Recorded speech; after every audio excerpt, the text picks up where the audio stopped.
રાજ્યના નાણામંત્રી શ્રી કનુભાઈ દેસાઈની પૂરક માગણીઓના સંદર્ભમાં પ્રતિપક્ષના નેતાબેન ગેનીબેન ઠાકરે જે પ્રકારના પ્રશ્નો ઉઠાવ્યા છે, હું એમ માનું છું કે ગેનીબેનને કદાચ યશસ્વી મુખ્યમંત્રી શ્રી ભૂપેન્દ્રભાઈ પટેલની કાર્યશૈલીનો ઓછો પરિચય હોય એવું દેખાય છે.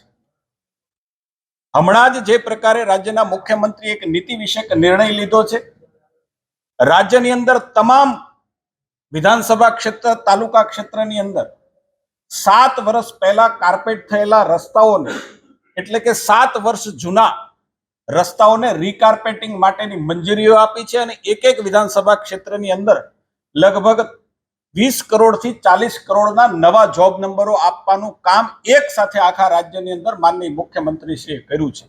કદાચ કોંગ્રેસના લોકો રાજ્ય સરકારની રોજની જે પ્રકારની કાર્યશૈલી છે, કાર્યવાહી છે, નિર્ણયો લે છે, એમનાથી કદાચ અપરિચિત હશે એવું મને દેખાય છે.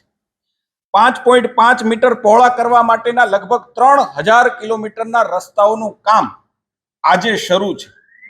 બંદરોના મોટા રસ્તાઓ જે 10 મીટર પહોળા કરવા માટે 1650 કિલોમીટરના રસ્તાઓનું કામ પણ પ્રગતિ હેઠળ છે ને 12 રસ્તાઓ 6 માર્ગી, ભારે ટ્રાફિક વાળા 12 રસ્તાઓ 6 માર્ગી કામ આજે એમનું શરૂ થઈ ગયું છે.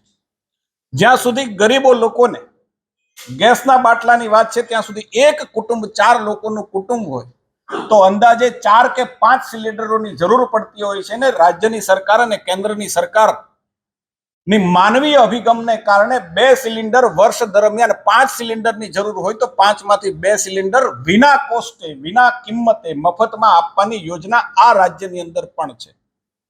જ્યાં સુધી શિક્ષણ વિભાગની વાત છે, ત્યાં સુધી ડ્રાસ્ટિક ચેન્જ આ રાજ્યની અંદર શિક્ષણની અંદર આવ્યું છે.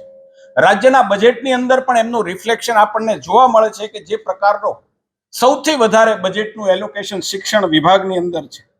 જે પ્રકારે 2001ની અંદર ડ્રોપ આઉટ રેશિયો, આપ બધા એનાથી પરિચિત છો કે જે પ્રકારે drop out ratio 37.22% drop out ratio આપણી પાસે વિગતો ચકાસીએ તો હતો. આજે એ ડ્રોપ આઉટ રેશિયો 22-23માં જોઈએ તો માત્ર 2.68% આ ડ્રોપ આઉટ રેશિયો, અને હું એમ માનું છું કે ડ્રોપ આઉટમાં આખા દેશની અંદર ગુજરાતની અંદર સૌથી ઓછામાં ઓછો ડ્રોપ આઉટ રેશિયો છે. કુલ મળીને જે પ્રકારનું રાજ્યની સરકાર કામ કરી રહી છે, ડે ટુ ડે નિર્ણય કરી રહી છે, હું એમ માનું છું કે એ નિર્ણયની જાણકારી પ્રતિપક્ષના લોકોને હોવી જોઈએ અને જો એ નિર્ણયની જાણકારી પ્રતિપક્ષના લોકોને હોત તો કદાચ આજે ગૃહની અંદર જે પ્રકારની કાપ દરખાસ્તો અભ્યાસ કર્યા વગર પ્રતિપક્ષના સભ્યો લાવ્યા છે એ કદાચ ન લાવવાની જરૂર પડે. ધન્યવાદ.